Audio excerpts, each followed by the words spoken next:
Called to order the City Council meeting for City of East Grand Forks for Tuesday, August 20th, 2019 is now 5 o'clock.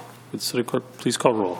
Mayor Steve Gander. Here. Council President Mark Olsted. Here. Council Vice President Chad Grassel. Here. Council Members Clarence Vetter. Here. Dale Helms. Here. Tim Riopel. Here. Tim Johnson. Here. Mark Demers. Present. Does term quorum please stand for the Pledge of Allegiance?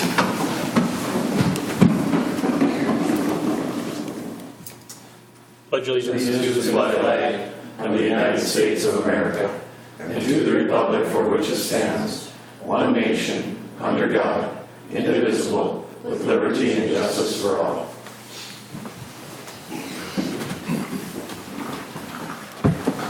Open forum and opportunity for members of the public to address the City Council on items not on the current agenda. Items requiring council action may be deferred to staff, boards, or commissions for research and future council agendas if appropriate. If you'd like to address City Council this time, please come at the podium to do so. I see none. Approval of minutes for the August 6th council meeting and August 13th work session. Move. Moved by Demers. Second by Riopel. Any questions or discussion? See none. Roll call, please. Vetter. Yes. Helms. Yes. Riopel. Yes. Johnson. Yes. Olsted. Yes. Grassel. Yes. Demers. Yes. Motion is carried. Scheduled bid lettings. Number 3, consider adopting resolution number 19-08-54, approving the plans and specifications and order advertisements for the bids for the 2019 assessment job number 1, 6th Avenue Northeast Street improvements. Move. Moved by Demers. Second. Second by Mr. Helms. Any questions or discussion? I see none. Roll call, please. Vetter. Yes. Helms. Yes. Riopel. Yes. Johnson. Yes. Olsted. Yes. Grassel. Yes. Demers. Yes. Motion is carried. Scheduled public hearings, there's none. Consent agenda. Items under the consent agenda will be adopted with one motion. However, council members may request individual items to be pulled from the consent agenda for discussion and action if they choose. Any council members like 4 through 7 pulled? I see none. Entertain a motion 4 through 7, please. Move on 4 through 7. Moved by Demers. Second. Second by Grassel. Any questions or discussion? I see none. Roll call, please. Vetter. Yes. Helms. Yes. Riopel. Yes. Johnson. Yes. Olsted. Yes. Grassel. Yes. Demers. Yes. Motion is carried. Acknowledge receipt of reports of officers, boards, and commissions. Regular meeting minutes and minutes summary of the Water, Light, Power, and Building Commission for July 17th, 2019. Communication, there is none. Old business, there is none. Move on to new business. Number 9, consider awarding the VFW Arena Roof Repair Project to GW & Sons Construction for a total cost of $24,785. Move. Moved by Demers. Second. Second by Helms. Any questions or discussion? I see no questions. Roll call, please. Vetter. Yes. Helms. Yes. Riopel. Yes. Johnson. Yes. Olsted. Yes. Grassel. Yes. Demers. Yes. Motion is carried. Number 10, consider adopting a recreation participation policy and out-of-town resident participation request form, which will be effective beginning the 2019-20 winter activity season. Move with one correction or addition to it under bullet point B, sub B, number 4, paragraph A, where it talks about the Parks and Recreation Commission will review applications at its monthly regular meeting. At the end of that, then it should be and make a recommendation to the City Council. That's my motion. There's a second on Mr. Vetter's motion. Second. Second by Mr. Demers. There's a discussion. Mr. Grassel. So that means if we're going to do this to the Park and Rec Commission, then we're going to have to bring back everything that goes through EDA, everything that goes through MPO, anything that you vote on has to come back to us. Well, most everything from MPO does come back to each respective council and county commission.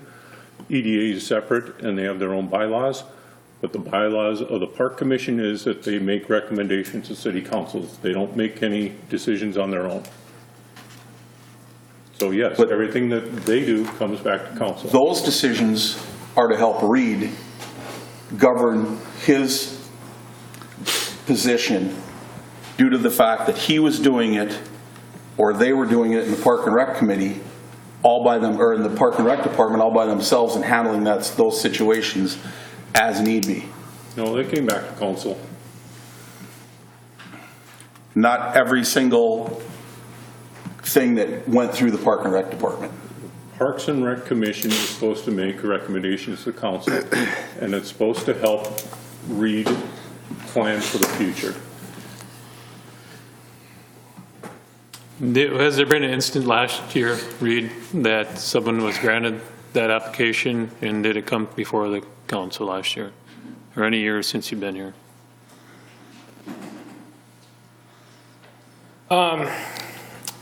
I can't speak with great clarity to all the history beyond just the few years that I've been here, but in the couple of years that I've been here, I would say there have been a handful of occasions where we've had requests similar to this that we've dealt with in-house, that we've just within our department made those decisions on whether or not a participant from another community, typically when they register and we get a flag that we see that somebody from another community registers, we will deal with it at that time and make a call to try to get some more background information under why they're trying to register for an activity if they have it within their own community.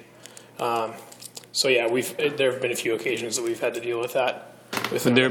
Is there really a reason why it need to come back to council to have us take a second cursory look at something that's already been gone through? I mean, in my mind, I don't think there is, but it's something that you're hired to do and you have advisory board, but you have the final say in it, and that you're making a decision. You're being advised by them, but they're not making a decision. You are. And that's what you're hired to do. I don't see a reason why it has to come back to the council. So, Can help you with that, Reed. I think what we did here is it was basically a loophole in your current policy that we filled or we closed. So we're just closing that loophole is what we did. Mr. Demers. Thank you, Mr. President. So I guess to go off of what the President was saying,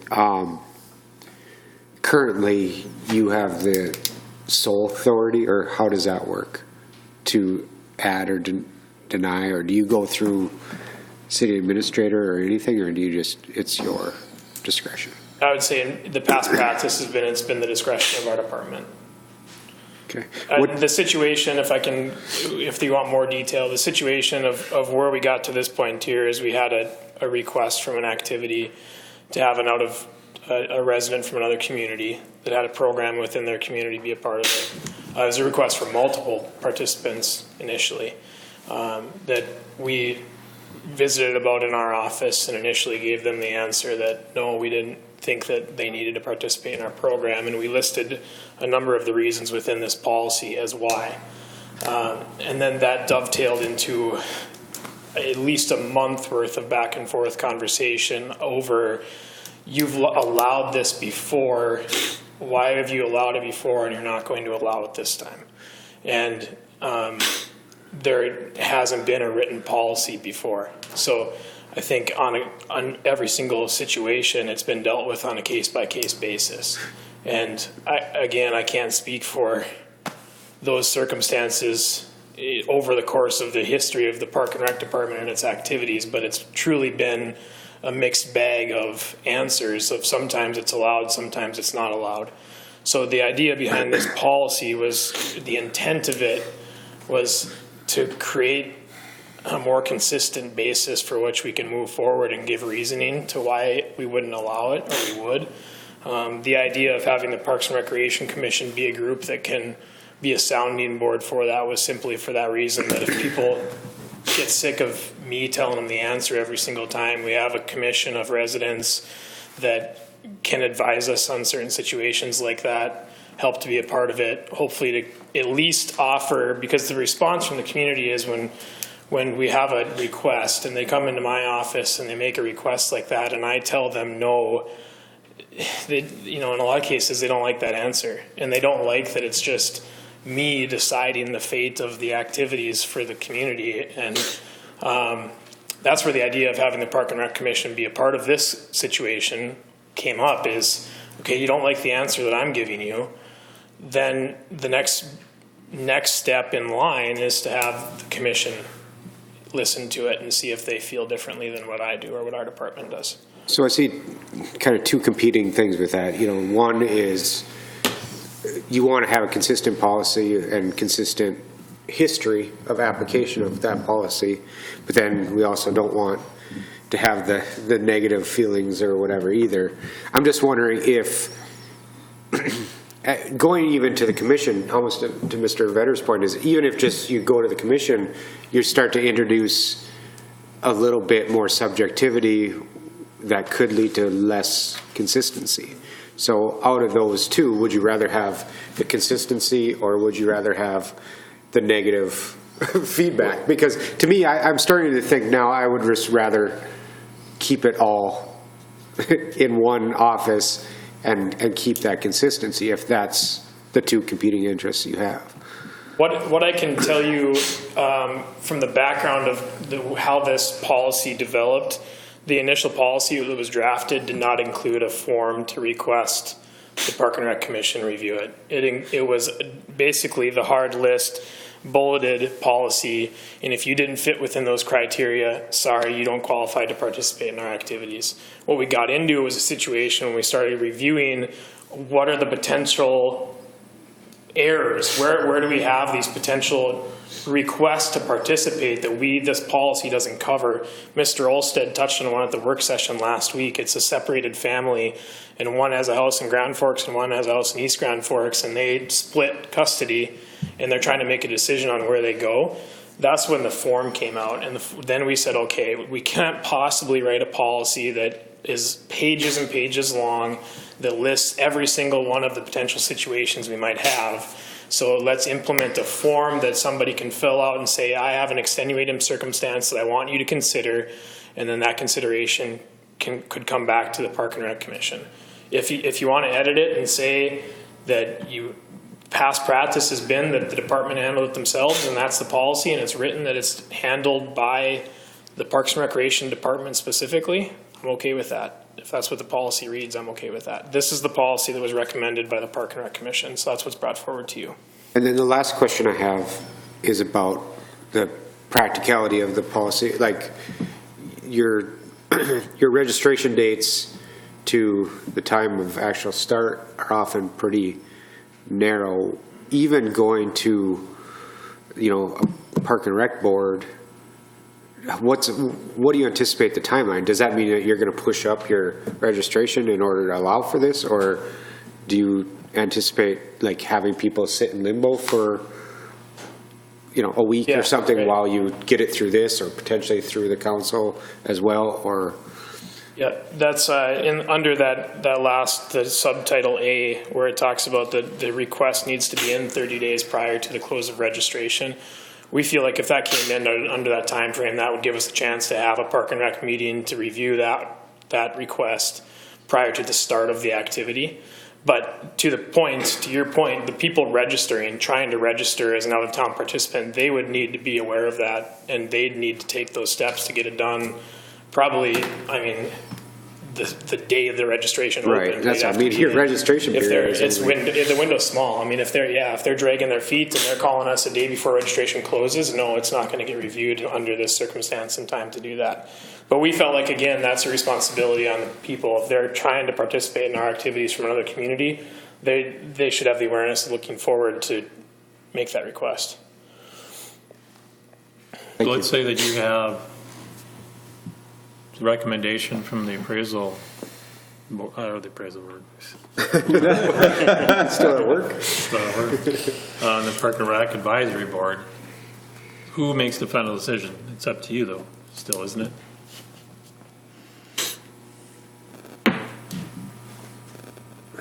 The way that this policy states this, I would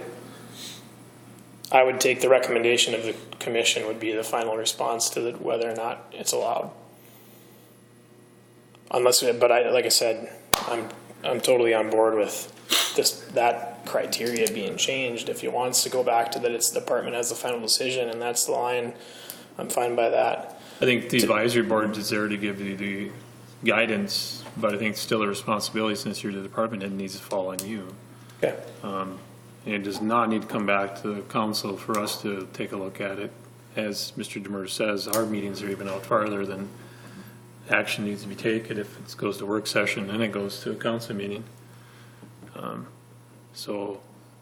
But Mayor Gander? I had the exact same thought. In Mr. Vedder's concern, this commission really is set aside to be advisory. It's very important. I mean, to get that outreach into the community, get a lot of additional life experiences weighing in on some of these things is really helpful. We're looking for public input. We've got the scouts here today, and they might have some ideas for us. And so I think it is important that this group stay advisory and that their decisions not be binding. But they could be advisory back to you. So I agree with you, Mr. Olsted, that in this particular item, you could bring it to them as a sounding board, and they become advisory to staff, and still the final call is yours. And I would be very happy if the wording could carry such as that. And I do want to go just a step back further, because we were meeting on something else in my office several months ago, and you were wrestling, and the commission was actually helping you formulate some of the parameters that you have here. And you had a moment where you let someone into a program and another moment where they didn't get in, and the two looked very similar, and yet when you looked a little closer, it was sensible for one to be in and one to be out. And then you had to say, well, why? Why is it okay? What's the nuance that makes it okay and important for this one to come into our program and important for this one not? And so you really did try to objectify and create a nice set of parameters for, how do we guide the next time this happens so we don't have to sit and wrestle with it, but to have a clean group of parameters that say yes or no. So that was your heart. It was to take it away from, any subjectivity and make it as objective as it could possibly be. And so that's how we got to this point. And I agree with you, Mr. Olsted. If this is what you were suggesting is bring it to the Park and Rec Commission, get there, even if they vote, that becomes advisory back to staff. Council is not trying to grab this, what was your authority to decide, and now it's a council authority. Not at all. But we also want to preserve the fact that our Park and Rec Commission is advisory to the council or advisory to staff.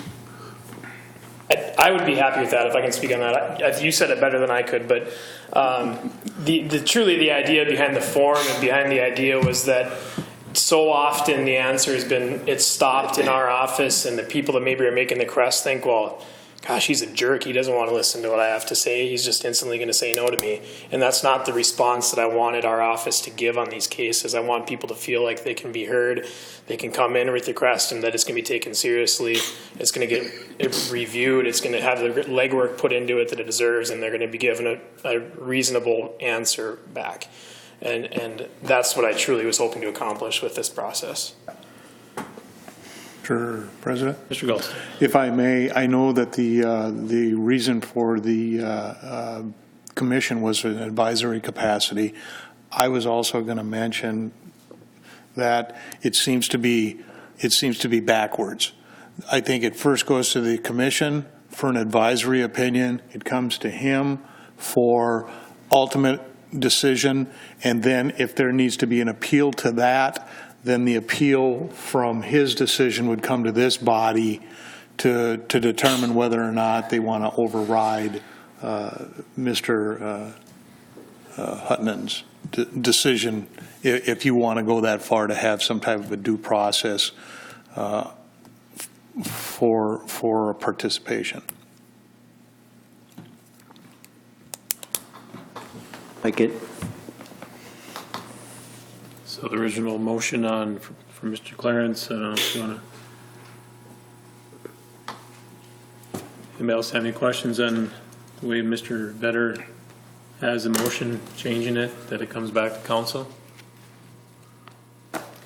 No other questions?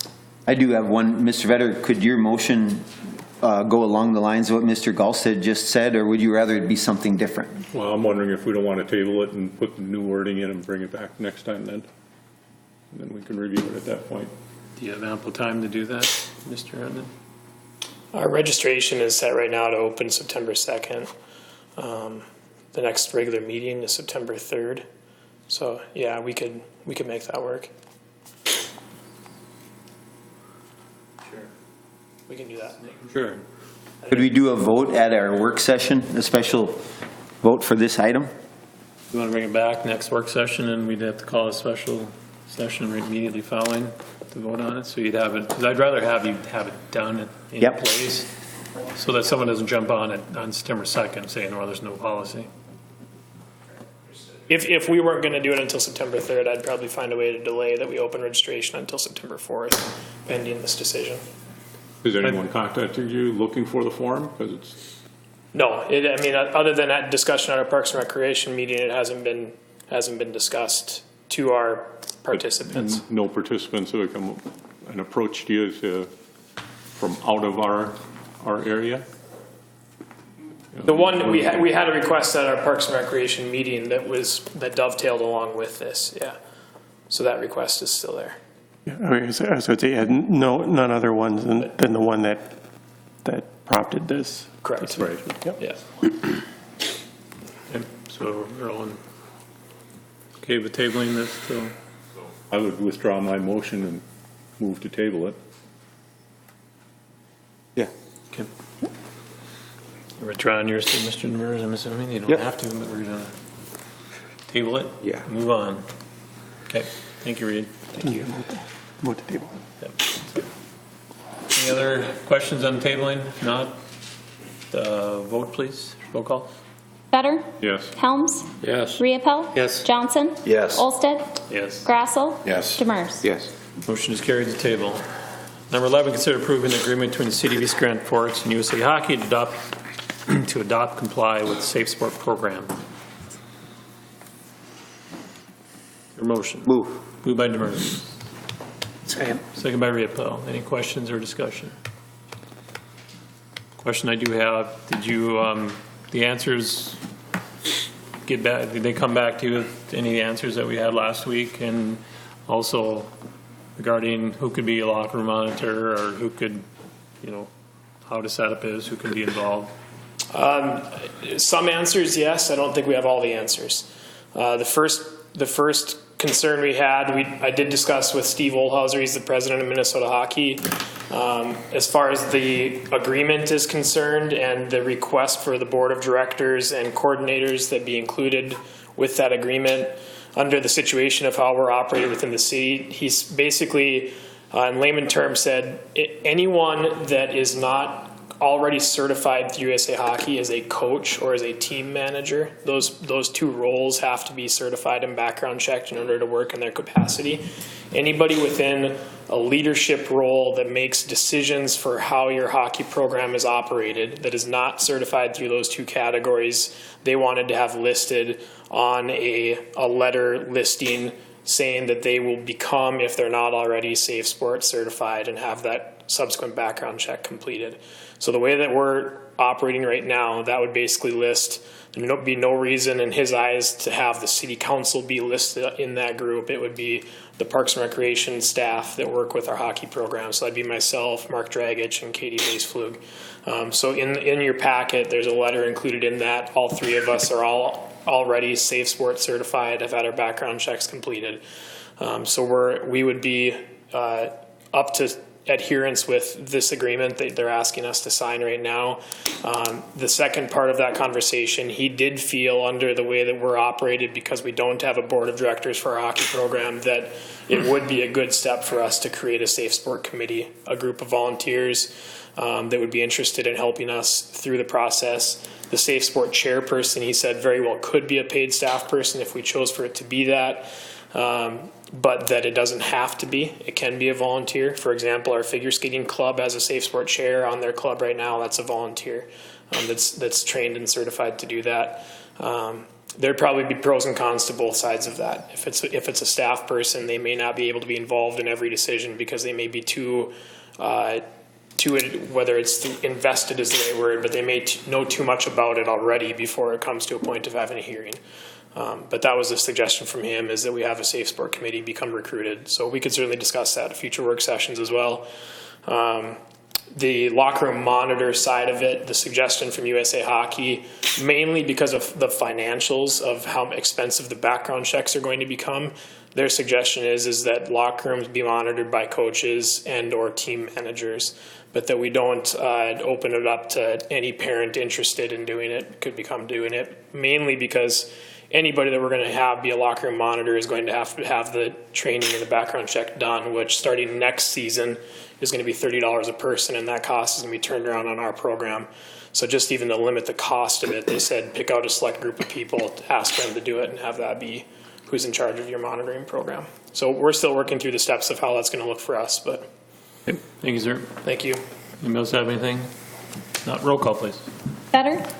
Yes. Helms? Yes. Riepel? Yes. Johnson? Yes. Olsted? Yes. Grassel? Yes. Demers? Yes. Motion is carried. Number 12, consider adopting the East Grand Forks locker room policy and youth hockey policy and guidelines for locker room use for compliance with the Safe Sports Program. Move. Moved by Demers. Second by Helms. Any questions? Mr. Vetter. Reed, is this specific for hockey then? Are we going to have another one for baseball, another one for softball, another one for figure skating? This one is specific to hockey because it is essentially the policy part of it is the suggested template that be used for USA Hockey governance. So that part of it is pretty much any USA Hockey program across the country is going to have that same policy in place.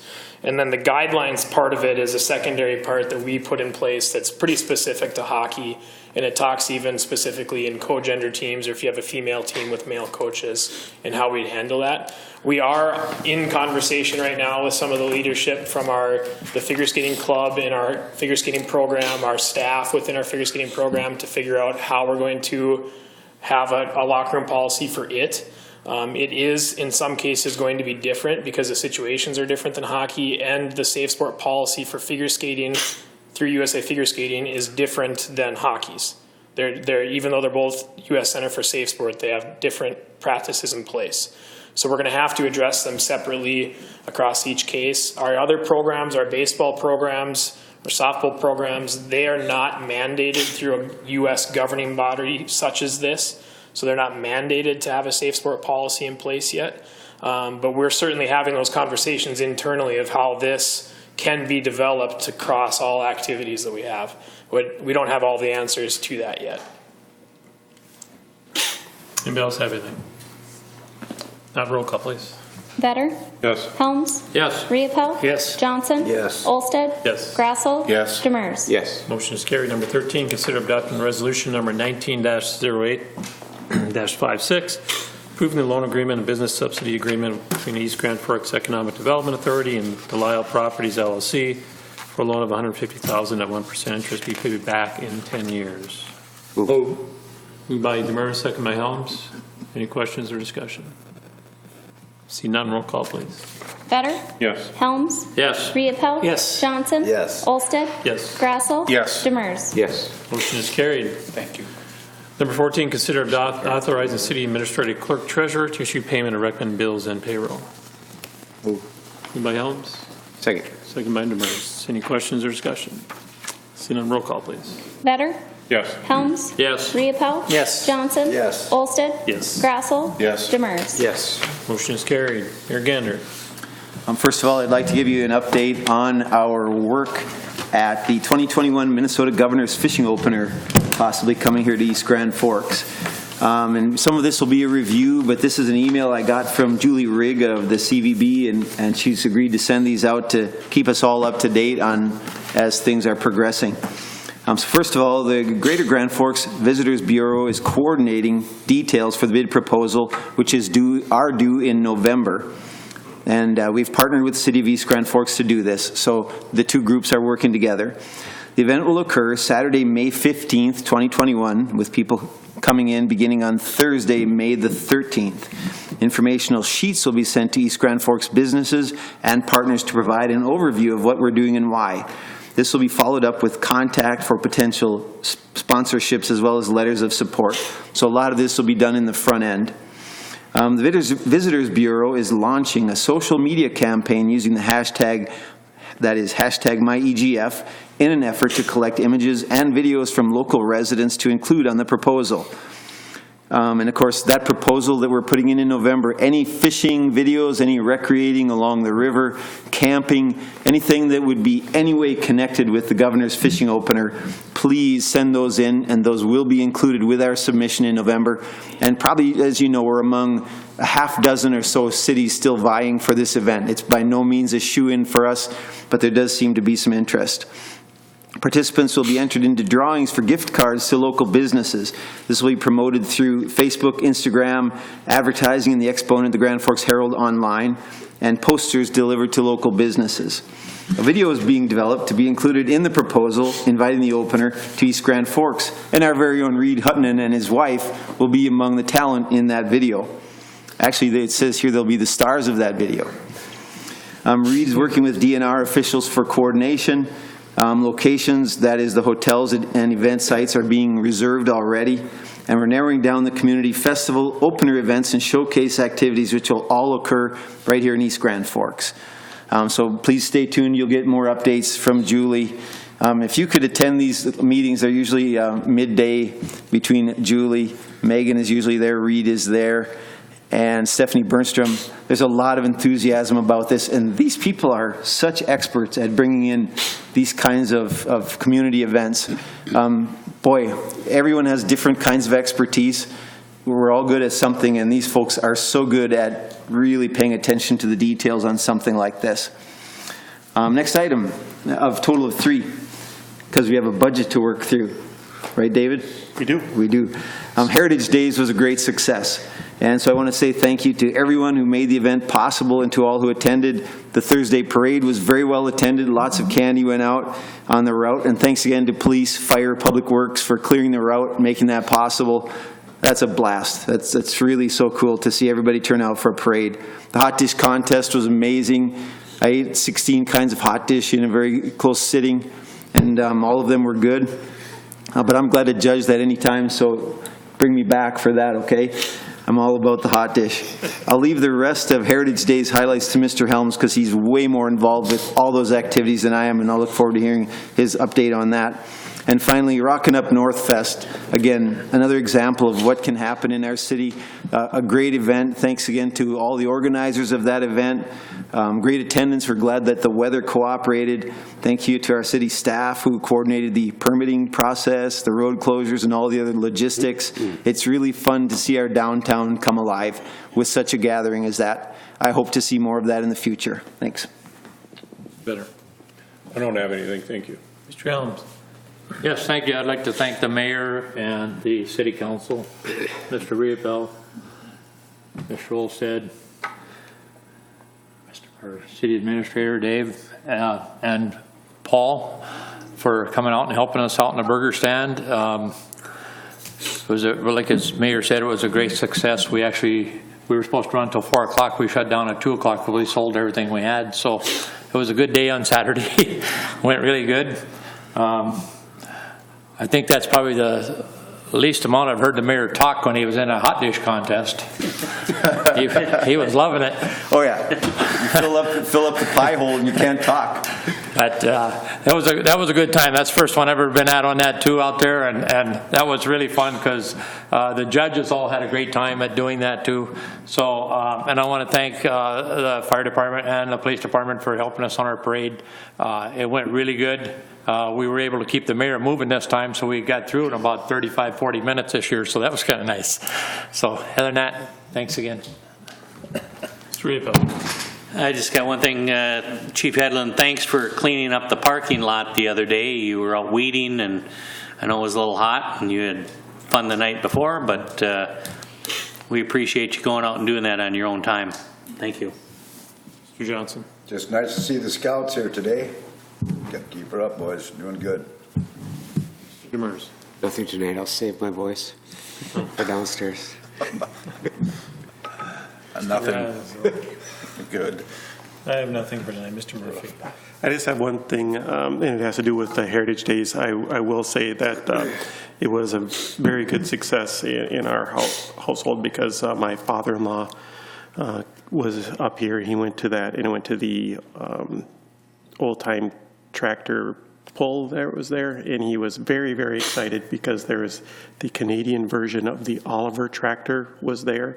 He heard about them, read about them, but he'd never seen one before, being this close to the border. So he did corner that poor guy and had him cornered for about 45 minutes. I felt kind of sorry for him. So. That's good. Mr. Gallestead, Nothing unless there's any questions for me. Mr. Emery, I have nothing at this time unless you have questions. anything from the department heads? See none, entertain a motion to adjourn. Move. Moved by Demers. Second by Elms. All in favor, say aye. Aye. Opposed, same sign. Motion is carried, means adjourned. Downstairs. They didn't say your name on the permit. Yeah. Does that tell you that you got to change your Yeah. I heard they run out of